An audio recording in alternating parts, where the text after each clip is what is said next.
Oke, selamat malam teman-teman semua. Assalamualaikum warahmatullahi wabarakatuh.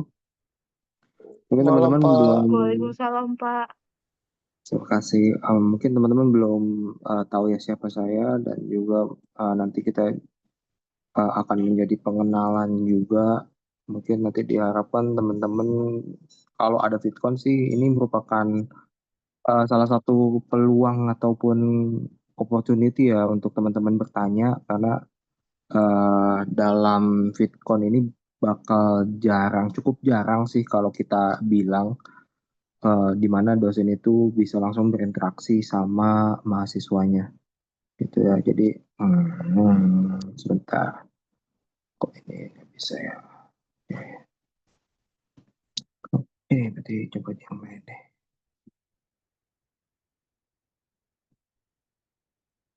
Hmm,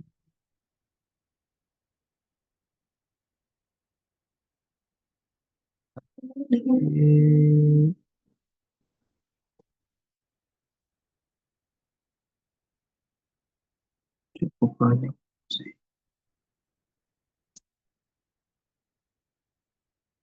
Bisa.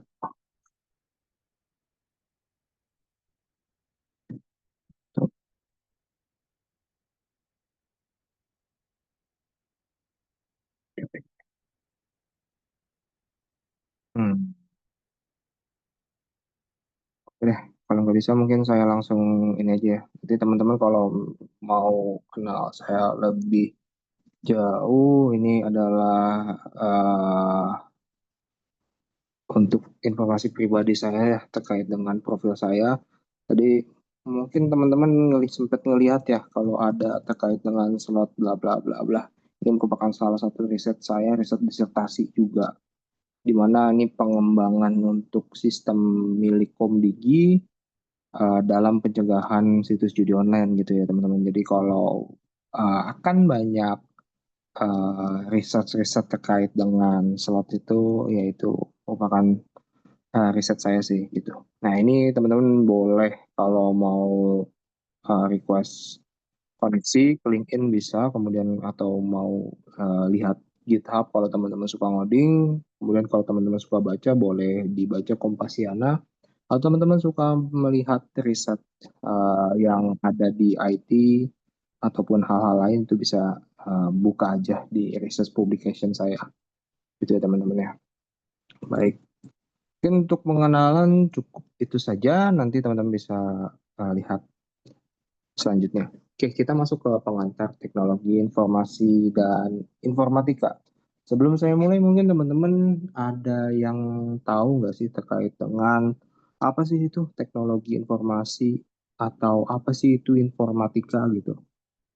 Mungkin boleh kalau teman-teman ada yang tahu langsung open mic aja, nggak apa-apa. Kita sambil diskusi bareng.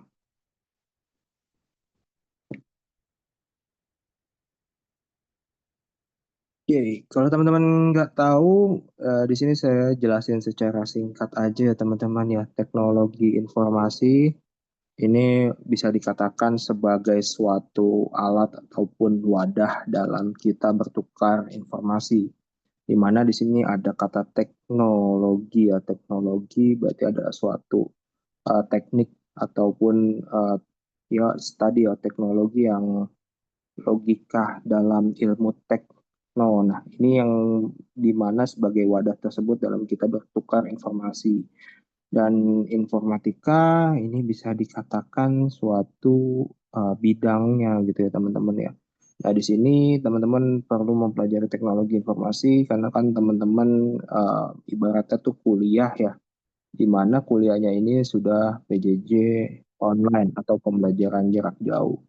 Yang dimana ini adalah salah satu bentuk komitmen teman-teman untuk belajar secara mandiri, self-study, tanpa pengawasan, bukan tanpa pengawasan sih, ibarat itu semi pengawasan ya, di mana dosen mengawasi dan mengevaluasi berdasarkan soal yang diberikan, kemudian kuis, UTS ataupun UAS gitu ya teman-teman ya.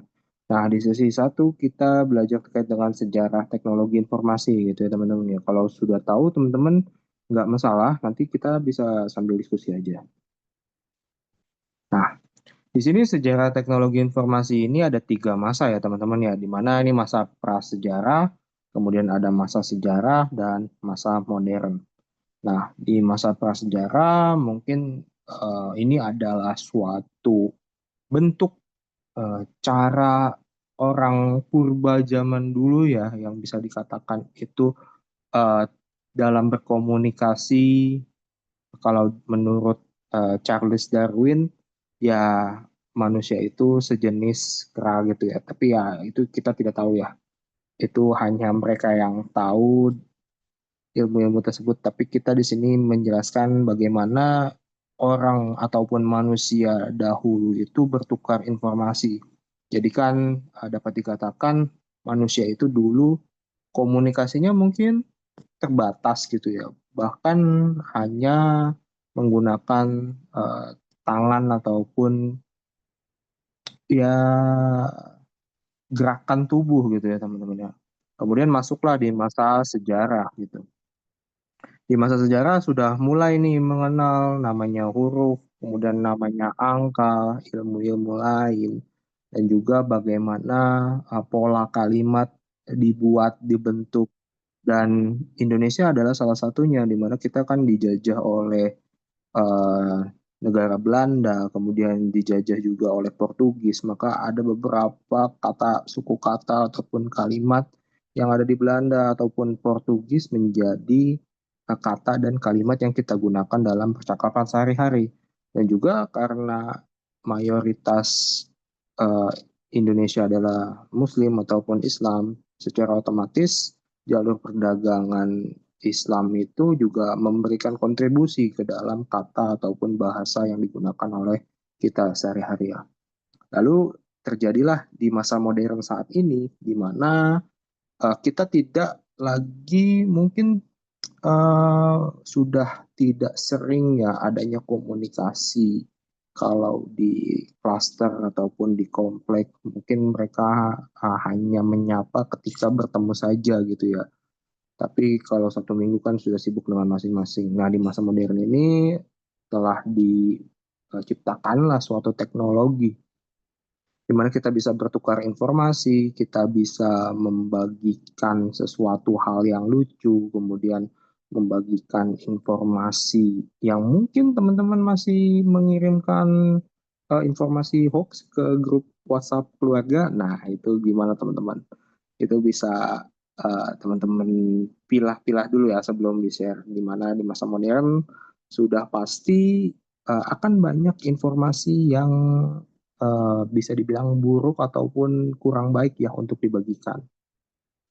Nah, tadi sempat ya saya bahas ya di mana masa prasejarah di mana kita masih manusia dulu ini mengenal bentuk ataupun gerakan gitu ya. Nah, ini biasanya mereka menggambarkan informasinya pada dinding gua nih teman-teman ya atau di tebing bebatuan.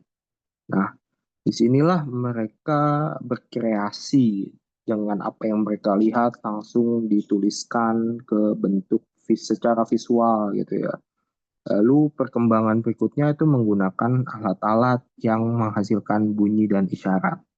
Nah, bunyi dan isyarat itu berarti kan bisa dikatakan gerakan juga ya teman-teman ya. Kemudian kalau ada tanda bahaya, maka dia akan membunyikan sesuatu gitu ya. Kalau di saat uh, dulu itu kan ada namanya hansip ya. Di situ kan ada kentongan lah.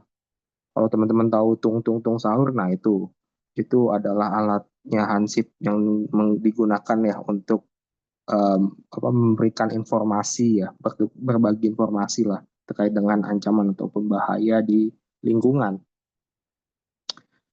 Nah, kemudian kita masuk ke masa sejarah yang berlangsung pada tahun 3000 sebelum Masehi sampai dengan 1400-an Masehi, di mana ini sudah mengenal simbol ataupun tulisan ya. Kemudian ditemukan pertama kali simbol untuk informasi digunakan oleh bangsa Sumeria. Dan simbol ini dibentuk dari piktograf sebagai huruf. Nah, inilah Cikal bakal yang akan menjadi suatu suku kata yang biasa kita gunakan dalam percakapan komunikasi sehari-hari, gitu teman-teman. Oke, lalu di masa tahun 2900 sebelum Masehi, bangsa Mesir kuno ini sudah mengenal dan menggunakan huruf, yaitu hieroglif. Nah, ini lebih maju ya dibandingkan dengan tulisan bangsa Sumeria. Kemudian di tahun 500 Masehi mengenal media untuk menyimpan informasi menggunakan serat pohon, itu serat papirus. Serat papirus nih sebagai cikal bakal media kertas.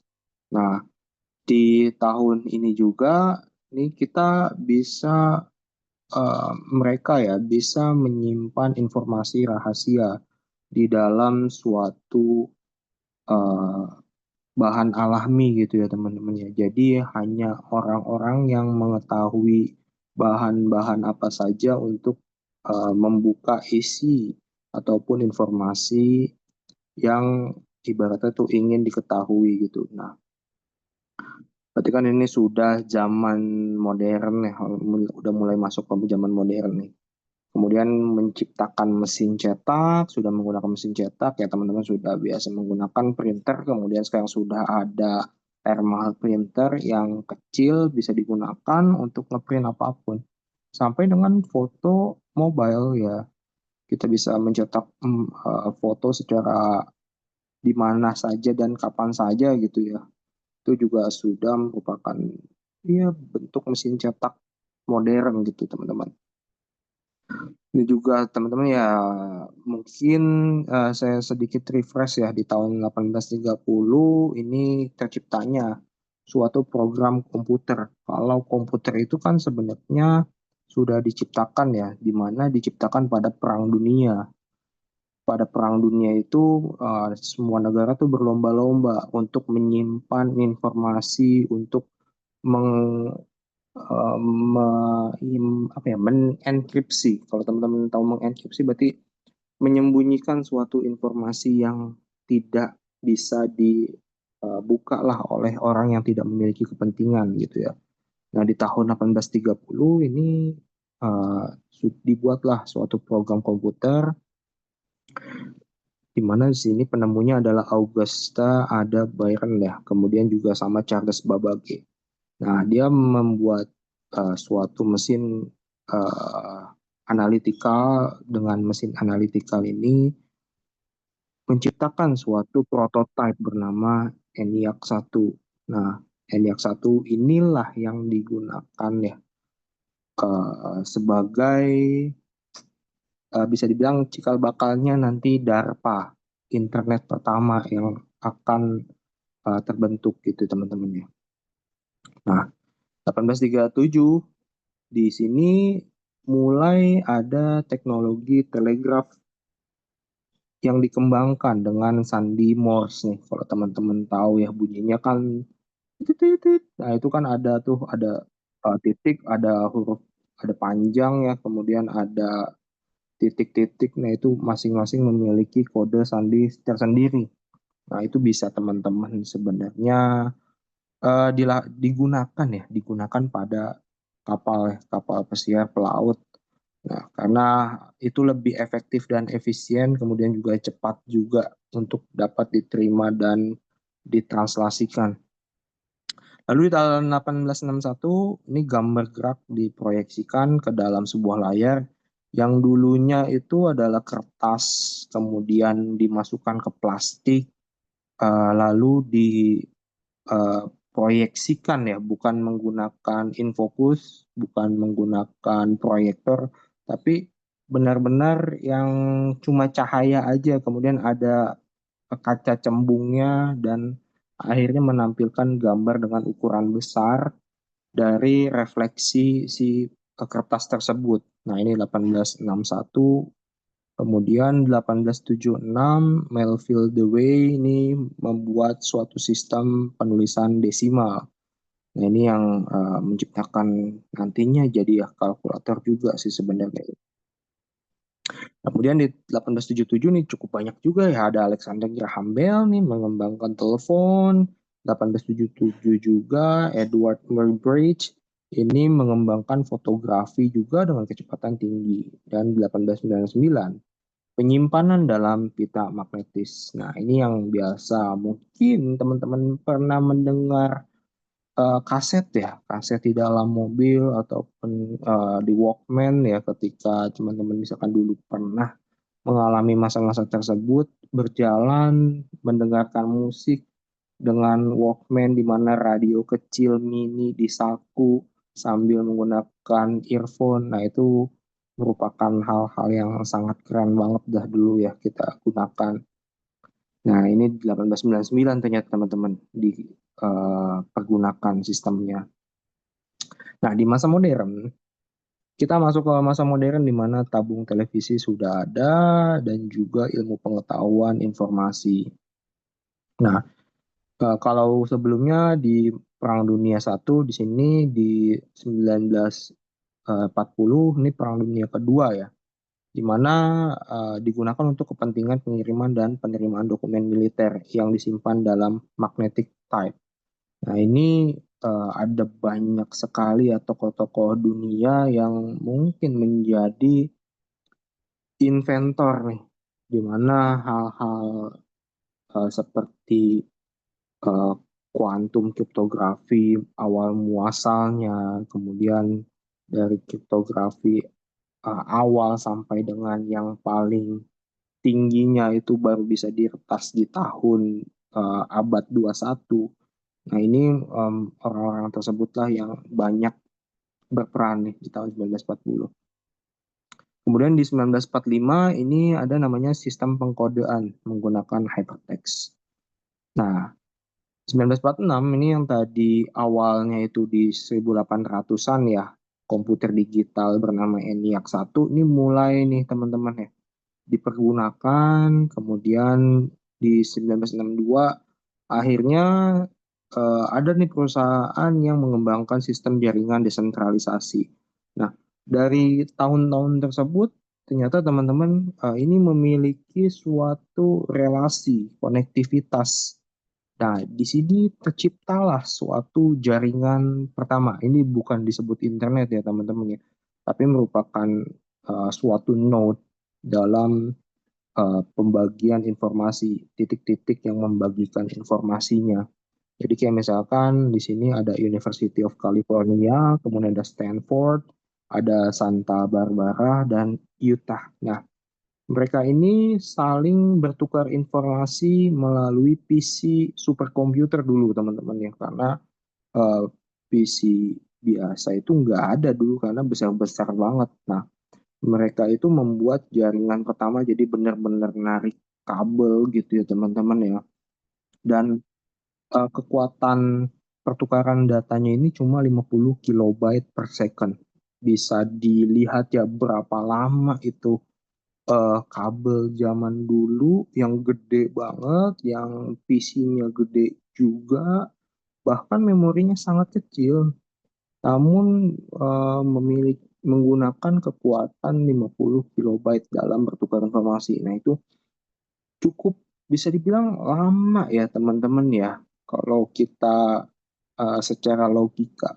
Tapi di tahun 1969 itu merupakan suatu jaringan yang tercepat gitu. Nah, di tahun 1972 ini sudah terciptalah nama program bernama email. Lalu mulai banyak aplikasi-aplikasi website-website yang terkenal diciptakan, dan ini merupakan salah satu program dari DARPANET, yaitu ya Defense America Research apa gitu. Nah, itu intinya sih salah satu program pertahanan Amerika gitu ya, yang penelitiannya untuk membuat uh, berbagi informasi di wilayah Amerika saja. Dulunya seperti itu awal muasalnya. Nah, ini ya. Jadi ada DARPA, ada ARPANET, DDN, dan Internet Gateway. Dulunya hanya untuk Amerika saja gitu. Namun seiring berjalannya waktu, tokoh-tokoh dunia ini melihat proyeksi internet atau jaringan yang terhubung ini semakin banyak gitu ya di Amerika. Dan bisa dibilang ini sudah seperti perumahan padat lah. Makanya di 1992 ini komunitas internet memperkenalkan namanya World Wide Web. World Wide Web ya jadi teman-teman ya. Dunia ini ibaratnya tuh dunia yang luas, bermacam-macam negara ini saling terkoneksi seperti jaring laba-laba. Makanya di sini sebutnya web ya. Karena kita ibaratnya tuh seperti jaring laba-laba saling terkoneksi gitu. Tidak bisa, ya bisa terputus, tapi akan terus terkoneksi dengan koneksi lainnya. Meskipun terputus akan ada jaring lainnya gitu yang menjadi relasi kita. Nah, kemudian di 1993 si komunitas internet pertama kali ini membentuk internet nih teman-teman. Jadi internet ini merupakan suatu penyimpanan data. Nah, ini asal muasal adalah AT&T ya dari telekomunikasi di Amerika. Kemudian ada jasa registrasi, network solution, dan jasa informasi General Atomic atau SafeNet. Nah, yang paling terkenal berarti kan AT&T ibaratnya ini yang udah paling lama lah telekomnya yang di Amerika. Nah, di tahun 1994 semuanya sudah saling terkoneksi, bahkan 1995 perusahaan ini perusahaan umum itu sudah boleh menggunakan jaringan internet gitu ya. Menjadi provider dengan membeli jaringan di backbone. Jadi ibaratnya tuh kalau kita menyewa lah, menyewa rumah 1 tahun gitu ya. Jadi kita harus membeli jaringan dulu gitu ya teman-teman ya, sebelum menyewa eh, lokasinya. Karena kan internet itu ada lokasi IP address, address, address itu yang 192 bla bla bla. Kemudian ini yang address yang lokal ya teman-teman ya. Kalau public, kalau di Indonesia itu 172 XXX. Nah, selain itu ada yang ini kan address lokal ya. Kalau untuk masuk ke hardware itu ada namanya MAC address. MAC address ini adalah hal yang sangat kritikal di dalam suatu device ataupun perangkat kita. Makanya kita perlu jangan sampai orang lain tahu MAC address kita gitu ya. Ini hal yang sangat penting untuk diketahui oleh teman-teman.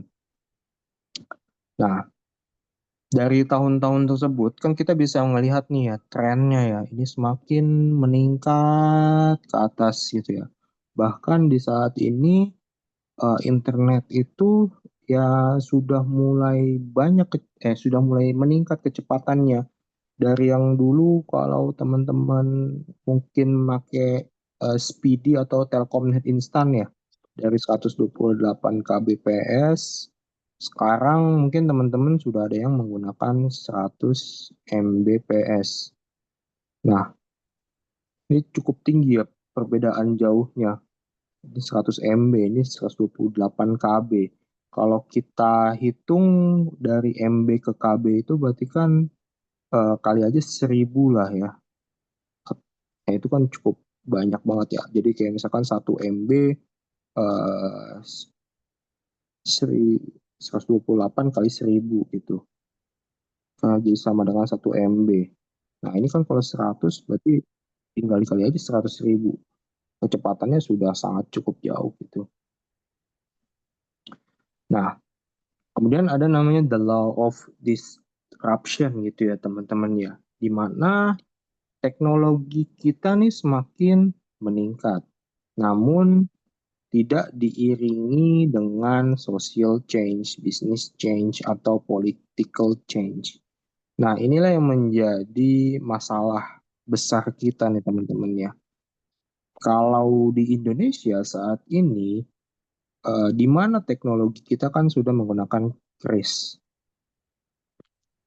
ya. Namun di beberapa wilayah masih tidak menggunakan. Contoh saja ya, kayak misalkan di eh, Jakarta oke lah, Jakarta oke. Tapi di Depok tidak semua. Nah, padahal kalau kita lihat ini kan masih di Pulau Jawa gitu. Bisa dikatakan kecepatan internetnya sudah rata-rata ya, ini 10 Mbps lah. Nah, dengan teknologi ini, tapi tidak dibarengi dengan social change, maka otomatis pendapatan wilayah itu berkurang gitu ya. Jadi kalau pendapatan Depok menurun, otomatis APBD, anggaran penerimaan beban daerah juga menurun gitu ya. Dan infrastruktur juga menurun gitu. Karena kan infrastruktur itu dipengaruhi oleh APBD, penerimaan APBD-nya, kemudian dipengaruhi oleh pajak-pajak daerahnya. Nah, ini yang Ada dosen yang seharusnya dijelasin aja. perlu Nggak kayak dibenahi ya UTN gitu. Satu teman-teman lagi, ya. apanya satu lagi? Tapi nggak ada sungai. Nggak ada, nggak ada. Hmm, hmm, Aja sih ya. saya coba lihat dulu tadi. Astaga. Hmm, oke, saya coba mute dulu ya.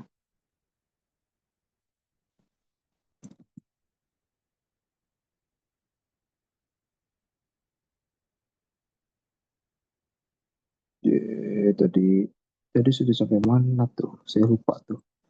Sebentar saya cek lagi teman-teman. Hmm,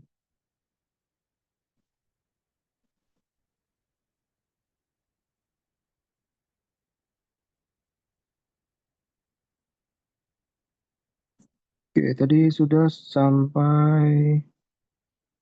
Udah, oke, oke, ini udah. Oke, oke, tadi balik lagi ke sini deh. Ini ternyata yang terakhir teman-teman ya. Jadi teknologi change ini memainkan peran penting ya teman-teman ya. Di mana ini bisa meningkatkan APBN, APBD, terus meminimalisir kemiskinan gitu ya. Minim. Kenapa minim kemiskinan? Ada yang bisa bantu nggak? Kenapa saya bisa ngomong minim kemiskinan? Sebagai studi case-nya, Chris aja.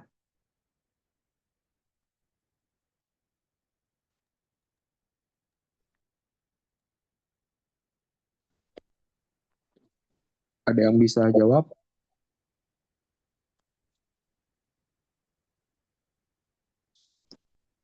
Nah, di sini saya kasih contoh ya. Nah, di dalam penggunaan Chris ini kan uh, semuanya sudah ada di dalam genggaman HP. Semua handphone sudah memiliki lah.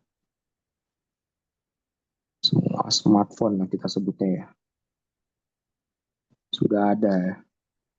Kemudian dari 280 juta masyarakat, anggaplah nih ya, yang transaksi 50 juta orang nih, 50 juta masyarakat, transaksi misalkan 100.000 satu hari ya, kali aja 100.000 per hari.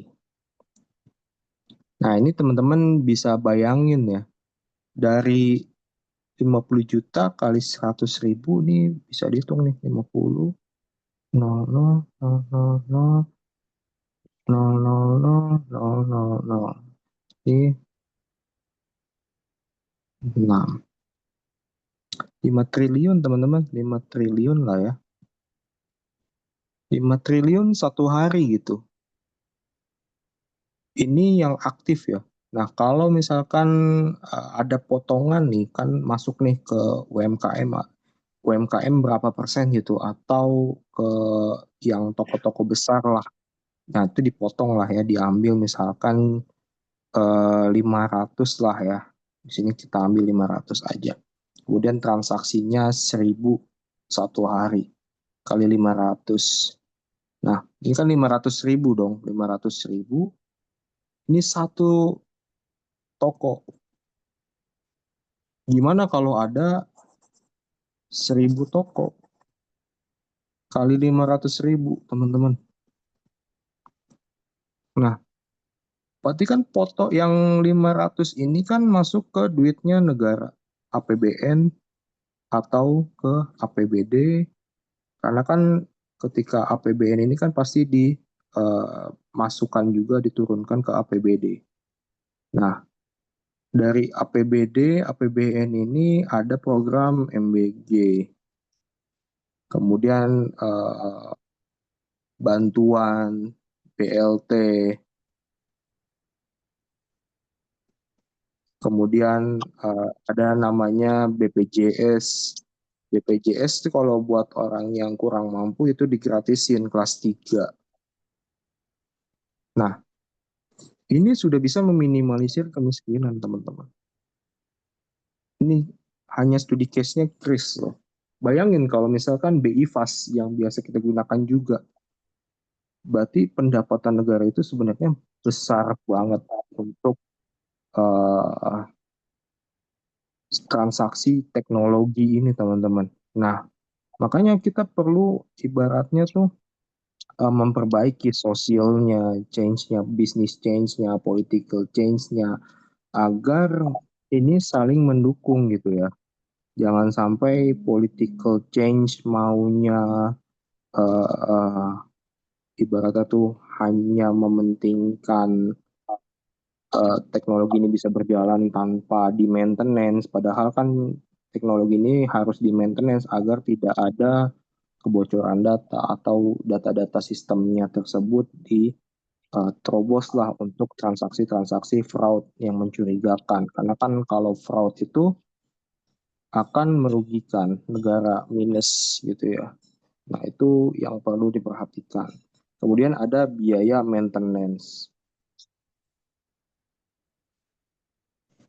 Nah, ini perlu diperhatikan. Kemudian di dalam business change, perubahan ini kita udah tahu ya kalau UMKM ini sekarang sedang mengalami penurunan transaksi. Nah, ini ya diibaratkannya itu tadi ya teman-teman, ini nggak bisa dihapus lagi.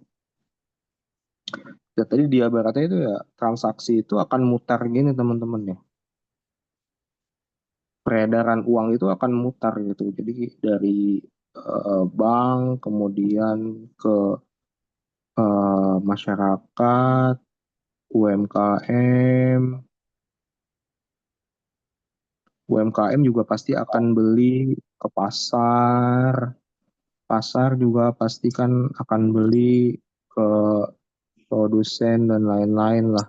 Ini kan akan masuk ke bank lagi. Nah, ini akan berputar terus teman-teman. Tapi kalau misalkan ternyata ibaratnya gini ya, gaji gaji pejabat pejabat tinggi, ibaratnya 500 juta sebulan.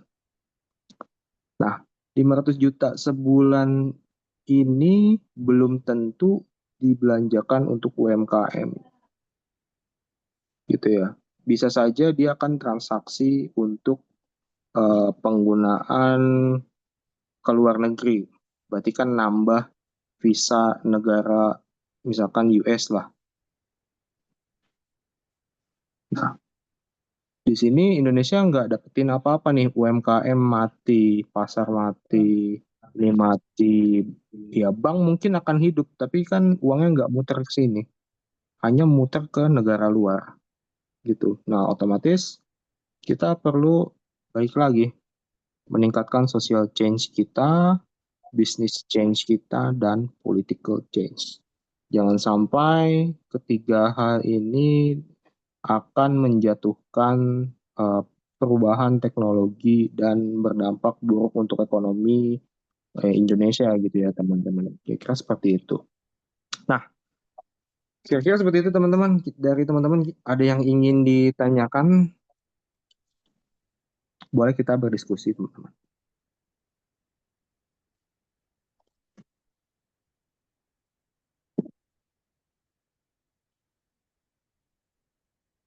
Ya, ada yang ditanyakan?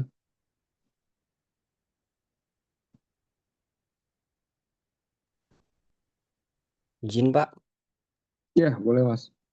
izin. Sebenarnya nggak ingin bertanya Pak, cuman ingin menanggapi Pak Ya, boleh. terkait tadi ketika adanya perubahan teknologi itu akan berpengaruh terhadap eh, tingkat kemiskinan ya Pak ya. Hmm, Kalau menurut saya mungkin kalau teknologi ini lebih seperti faktor pendukungnya ya Pak ya. Dalam case itu, mungkin kalau kita ibaratnya semua masyarakat Indonesia tidak mempunyai kemampuan untuk membayar sehingga tidak bisa menggunakan teknologi. Jadi pada akhirnya teknologi itu juga tidak akan terpakai dan tidak ada efek apapun walaupun ada perubahan teknologi yang signifikan, Pak.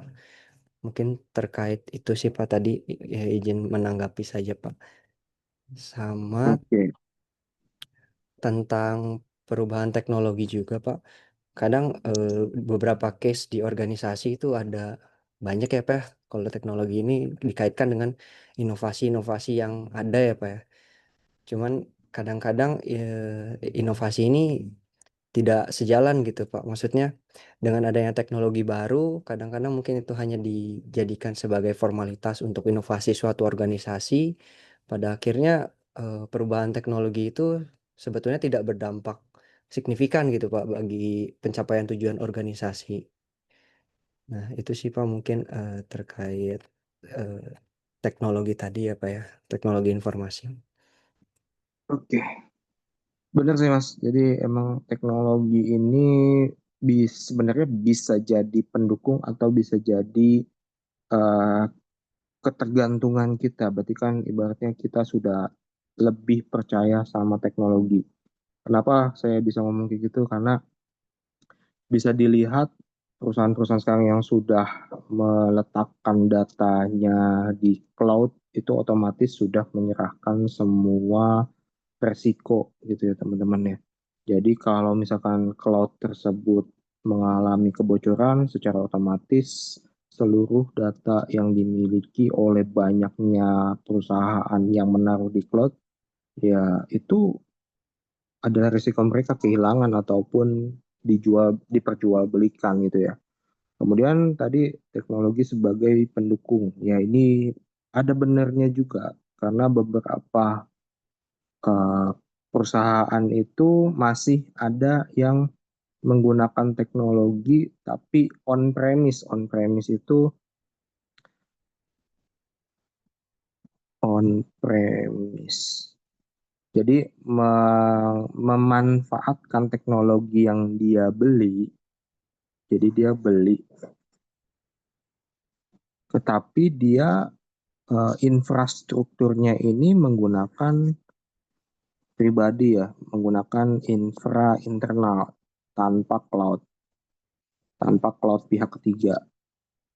Nah, ini lebih mudah untuk di-manage, kemudian juga dia bisa meminimalisir dampaknya juga. Namun, baik lagi ya, kalau kebijakannya, kemudian political will-nya di dalam suatu birokrasi perusahaan tersebut bermasalah, maka otomatis yang akan diserang ini adalah tim IT-nya. Tim IT kalau misalkan terjadi kebocoran, kemudian terjadi data hilang dan lain-lain, itu pasti menjadi hal yang uh, utama gitu ya dalam kesalahan diberikan oleh perusahaan. Namun kita juga harus melihat dari sisi mereka sih. Jadi kayak mereka ini anggarannya berapa per tahun. Kemudian ada evaluasi nggak?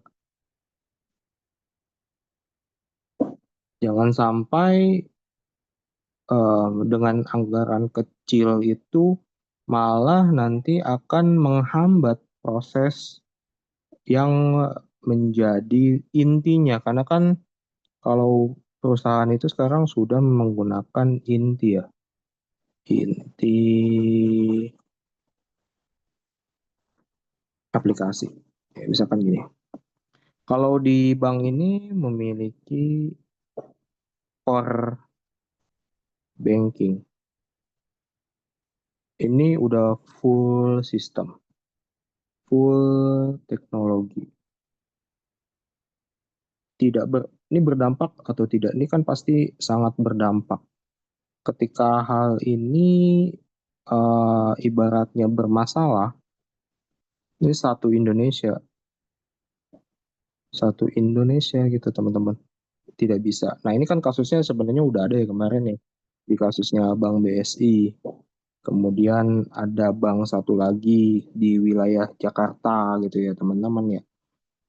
Nah itu merupakan ketergantungan dari mereka karena mereka menganggap teknologi ini sebagai utama gitu. Dimana ya intinya mereka menggunakan teknologi sebagai solusi pertama gitu. Dan ini sangat berdampak. Nah kalau teknologi baru tidak berdampak, balik lagi, ini perlu dievaluasi sih mas kalau menurut saya. Evaluasi. Jangan sampai kita ibaratnya tuh membeli nuklir gitu ya. Tapi infrastruktur kita itu cuma bisa buat nahan C4 gitu. Nah, tahu kan ya kalau bom nuklir itu kan cuma pakai inti atom gitu ya. Tapi kan ini butuh uang banyak, kemudian resource banyak, kemudian penelitian. Nah, infrastruktur kita tuh ibaratnya tuh cuma lidih doang gitu, lidih di sini, lidih gitu. Nah, ini baru dikatakan teknologi yang dibeli secara mahal tapi tidak berdampak. Nah, ini yang sering disalahartikan oleh perusahaan-perusahaan sih. Jadi, kalau mau beli kenyamanan, maka kita ibaratnya tuh harus apa ya? Oh, bukan segitu.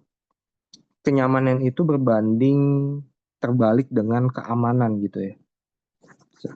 Saya hapus lagi. Sorry, jadi hilang.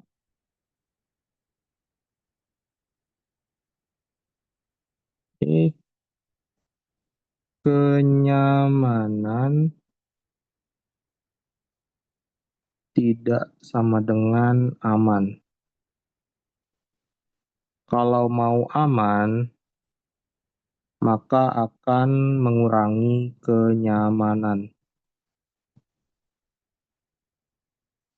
Kita tinggal pilih, kita mau di sisi yang mana. Kalau kita mau nyaman, maka kita bisa menggunakan full teknologi.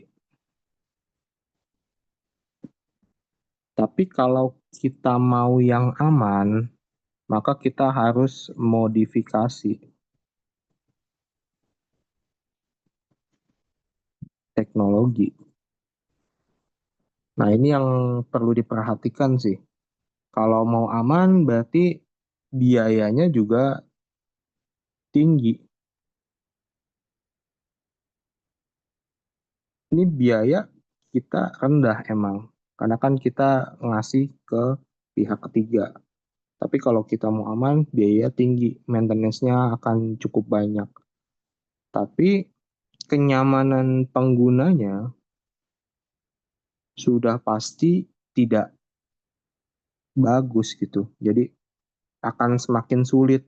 Mungkin ditambahkan OTP, ganti password 3 kali 1 bulan. Kemudian akan ada tes ya, tes phishing. Jadi benar-benar manusianya ini dibentuk gitu.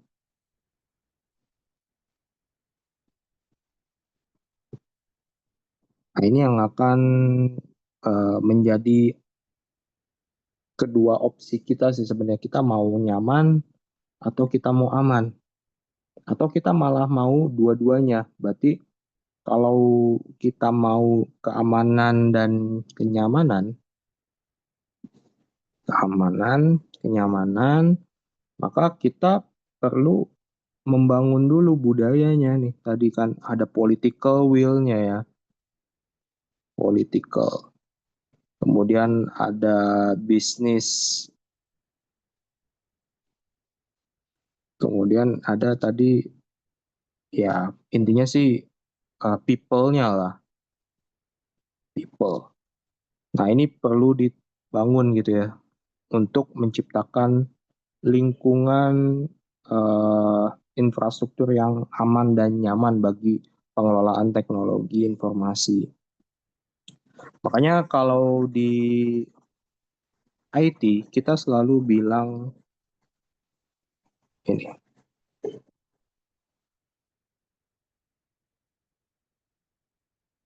Mungkin kalau teman-teman yang ada di manajemen resiko pasti tahu lah ini. People, proses,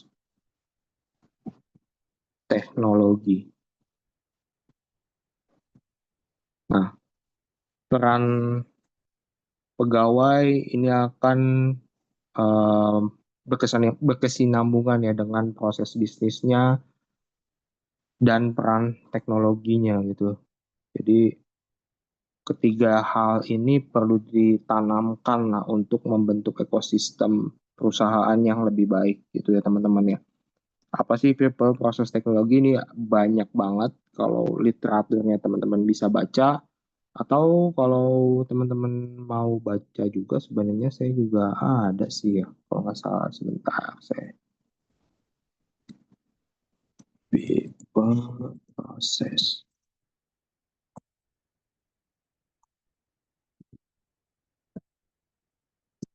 Nah ini, saya stop share dulu yang ini, saya close dulu ya teman-teman ya. Nah di sini saya coba share screen, entire screen. Oke, nah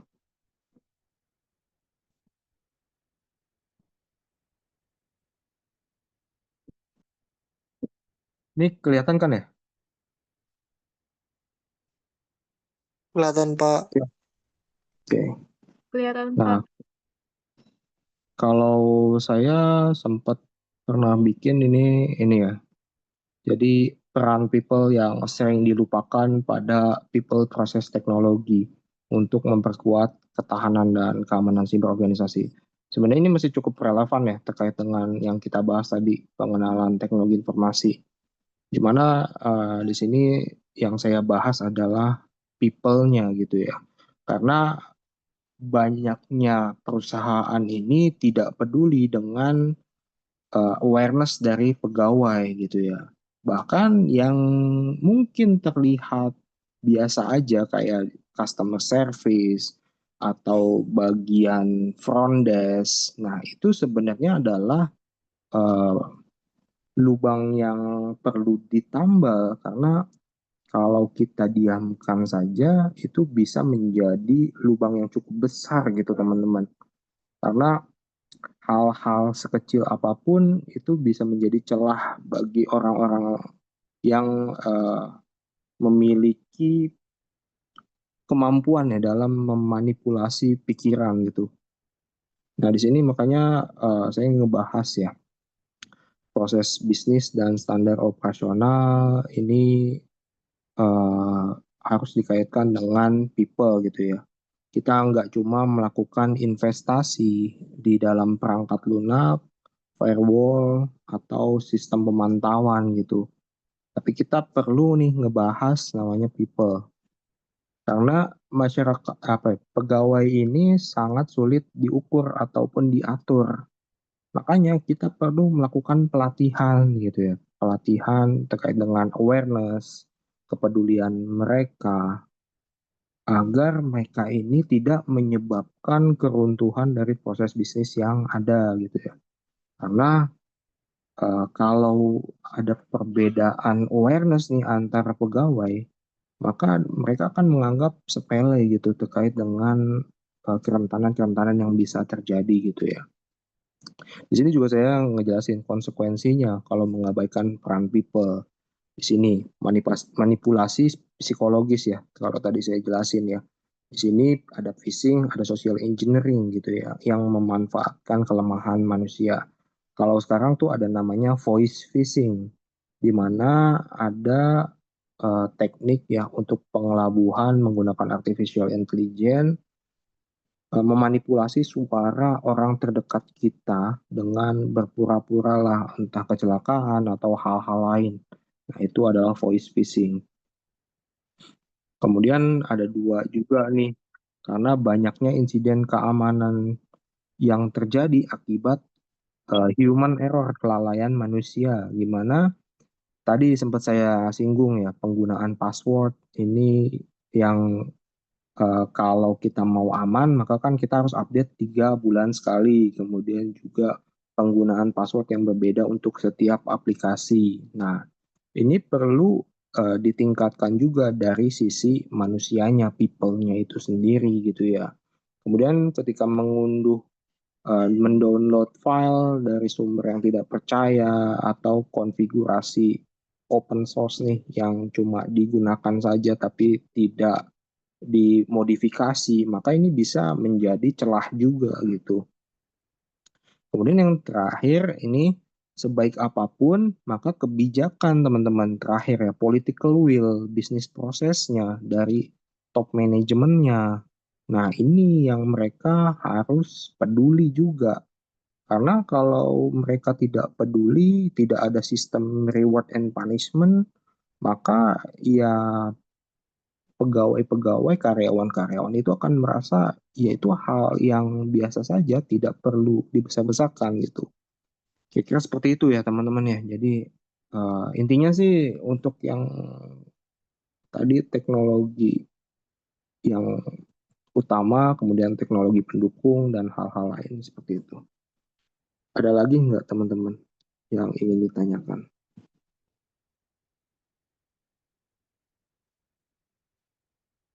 Hmm, ada yang ingin ditanyakan teman-teman?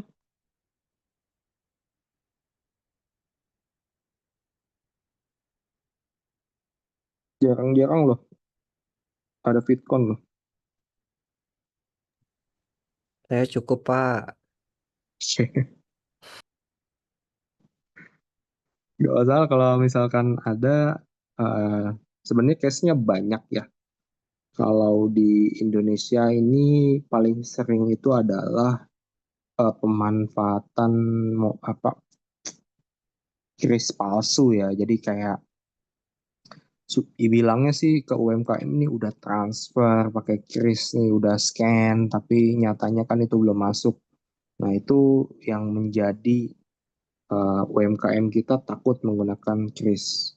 Nah, padahal kan sekarang udah mulai nih keluar ya suatu aplikasi yang menotifikasi kalau ada uang masuk dari kris, atau bahkan kalau di GoPay itu ada suaranya dari aplikasi dari perangkat tersebut. Nah, itu kan sebenarnya bisa juga, nah, itu bisa meminimalisir uh, kelalaian dari si UMKM tersebut sih. Kira-kira seperti itu. Ya, intinya sih kalau bisa sih kita meminimalisir kemiskinan ya. Gimana caranya? Yaitu dengan menggerakkan lah kalau bisa penggunaan kris itu dimasifkan lagi. Karena di luar negeri tuh kalau teman-teman misalkan ke Thailand ataupun ke Malaysia dan lain-lain yang di Asia itu sudah memanfaatkan kris gitu teman-teman, dan mereka sangat terbantu gitu. Mereka tuh bahkan nggak mau pakai uang cash gitu, karena ya uangnya langsung masuk ke rekening tanpa perlu mereka kembalian, karena kan kembalian itu susah banget ya Bahkan kalau di Alfamart ataupun Indomaret aja sekarang masih kembalian ini 200-nya mau didonasikan atau enggak. Padahal kan kita nggak tahu 200-nya itu masuknya kemana gitu nanti. Nah itu perlu dilakukan evaluasi lagi sih sebenarnya.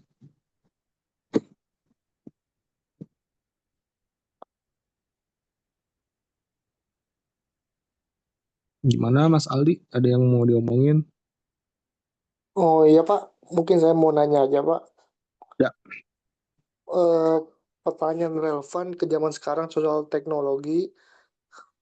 Apakah AI dan blockchain termasuk kelanjutan evolusi teknologi informasi masa modern Pak? oke. Apakah AI dan blockchain masuk ke evolusi teknologi modern? Iya Pak, Hmm, itu aja pertanyaannya. oke. Pertanyaannya bagus sih. AI, blockchain, teknologi modern, iya. Dari segi apa dulu nih, Mas? Jadi kalau kita melihat riset yang sudah dilakukan ya terkait dengan pemanfaatan teknologi, bahkan ada yang mengatakan kalau Indonesia ini sudah ketertinggalan 50 tahun dibandingkan negara Amerika gitu ya teman-teman ya. Jadi Amerika sudah mengenal artificial intelligence 50 tahun lebih cepat dari Indonesia. Dan di kita saat ini lagi booming-boomingnya, makanya mulailah banyak pekerjaan terkait dengan AI, kemudian ada blockchain dan lain-lain. Sedangkan hal itu sudah dilakukan oleh Amerika dan sekutunya gitu. Apakah ini akan relevan ke depan? Ya, tidak juga. Justru yang relevan saat ini dan ke depannya ini adalah pemanfaatan untuk keamanannya, keamanan digitalnya, keamanan informasinya. Makanya di sini perlu diperkuat lagi regulasi pelindungan data pribadi, kemudian ada informasi infrastruktur vital yang sudah diundang-undangkan ya. Dan seharusnya kita memiliki institusi yang menjadi penanggung jawab dalam hal undang-undang pelindungan data pribadi. Namun saat ini masih belum gitu ya teman-teman ya. Dan selain itu kita juga harus sebenarnya sih jangan sampai terpengaruhi ya. Kalau misalkan ada data bocor nih, terus tiba-tiba terblow up oleh media, kita perlu lihat dulu apakah data-data ini sudah pernah bocor sebelumnya. Kemudian kita cek juga data-data ini apakah sudah pernah ada sebelumnya. Karena zaman sekarang ini ya kebocoran data itu bisa dikatakan hanya repacking atau membuat data lama terlihat seolah-olah menjadi baru gitu. Dan itu laku, di mana itu dijual di dark web, tapi orang yang membeli itu sebenarnya tertipu gitu. Karena data tersebut sebenarnya sudah open source di dark web di tahun-tahun sebelumnya gitu ya. Jadi ibaratnya tuh hacker menipu hacker lah gitu. Nah, itu yang saat ini terjadi. Kalau untuk zaman sekarang sih untuk di bidang keamanan data itu kita sudah mulai bergerak ke namanya quantum cryptography. Nah, di quantum cryptography ini lebih modern lagi, penggabungan AI juga, penggabungan keamanan siber juga. Nah, di situ quantum cryptography kita ibaratnya tuh apa ya?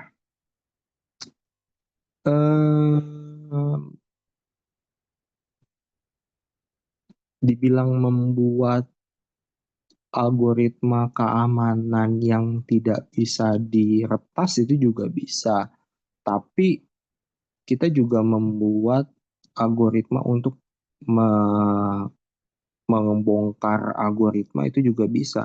Nah, itu tergantung kita milihnya di mana.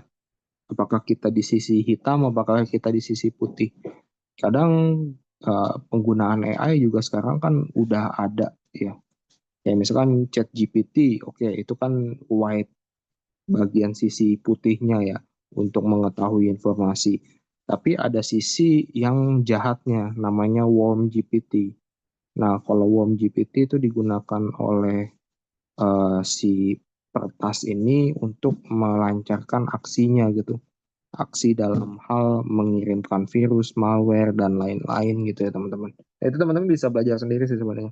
Jadi kalau dibilang ini akan relevan ke depan, saya bisa katakan sih mungkin saat ini 5 tahun ya oke sih, tapi nextnya kayaknya udah nggak relevan sih terkait dengan hal tersebut.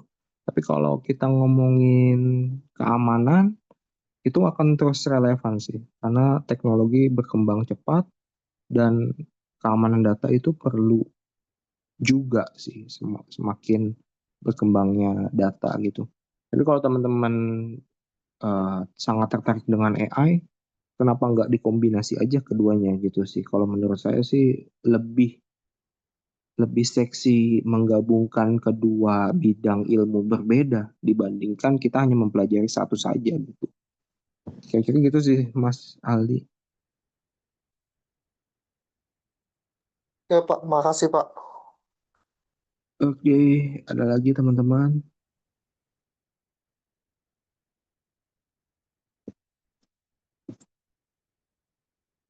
Kayaknya pada kecapean habis kerja. Oke, Izin bertanya, Pak. oke boleh Mbak, silakan. Kemarin saya lihat berita kalau ada hacker ya, Bjorka yang dia meretas data Polri gitu ya di Indo. Nah, Hmm, aku mau tanya, emang keamanan di Indo tuh gampang banget buat diretas ya atau gimana, Pak? Mohon. oke, oke, pertanyaannya bagus deh. Terkait dengan keamanan data di Indonesia, gampang banget diretas. Balik lagi ya Mbak. Ya, kalau kita ngomongin keamanan data ini ada faktor-faktor banyak banget. Bisa jadi ini dari tadi people-nya, dari pegawainya, kemudian bisa juga dari prosesnya, proses bisnisnya, ataupun sistemnya, dan yang terakhir adalah teknologinya gitu ya. Jadi misalkan kita sudah invest teknologinya tinggi nih, sudah dijamin nih teknologinya tidak akan dihack. Kemudian kita tidak melakukan investasi terhadap people-nya. Nah, otomatis kerentanan itu akan mulai masuk dari people-nya. Nah, ketika people sudah berhasil dimanipulasi, maka akan mulai masuk ke prosesnya dan mencapai sistem utamanya di teknologi. Jadi, ibaratkan gini aja yang paling gampang. Uh, Teknologi di kantor saya sudah besar, sudah sangat canggih lah. Tapi saya tidak menggunakan antivirus di laptop saya. Nah, laptop saya ini bukan laptop kantor, tapi saya menggunakan laptop pribadi dengan WiFi kantor, mengakses data kantor, dan laptop saya tidak memiliki antivirus. Nah, apa yang terjadi? Ya, secara otomatis si hacker ini akan mencari kira-kira kerentanan si perusahaan ini, kantor ini di mana. Oh, pas dia ngelihat nih dari monitoringnya, dia melihat ada salah satu pegawai yang membawa laptop pribadi, tidak menggunakan antivirus, kemudian menggunakan WiFi internet kantor. Nah, itu adalah letak kerentanan yang paling gampang ya untuk dimasuki. Nah, itu dimulai dari situ sih, Mbak. Jadi kalau sistem kita gampang diretas, ya bisa saja, tapi di posisi mana dulu? Apakah di people-nya, apa di prosesnya, atau di teknologinya? Kalau menurut saya, kita masih minim literasi di people-nya, gitu sih. Kalau teknologi, kita ya anggaran negara kita udah banyak lah, udah besar lah. Nggak mungkin lah, kalau menurut saya ya. Makanya saya bisa berani katakan kalau kita kekurangan orang-orang aware sih di pegawai kita gitu. Paling itu sih Mbak jawaban saya ya. Semoga menjawab. Oke. Oke. Kalau tidak ada lagi teman-teman mungkin saya akhiri ya. Karena saya kan juga saya tahu lah, karena kan saya kuliah juga. Kalau kuliah lebih dari 1,5 jam itu sudah tidak akan masuk informasi yang diberikan oleh dosen gitu. Jadi saya cukupkan sampai di sini. Semoga teman-teman bisa memahami konsep fundamental yang saya berikan dan teman-teman bisa mempelajari apabila ada kekurangan dalam penjelasan saya. Oke, saya tutup. Wabillahi taufiq wal hidayah. Wassalamualaikum warahmatullahi wabarakatuh. Selamat malam semuanya. Selamat istirahat. Waalaikumsalam. Terima kasih Waalaikumsalam, Pak. malam Pak. Ya, selamat malam, Pak. Selamat malam. Selamat malam, Pak.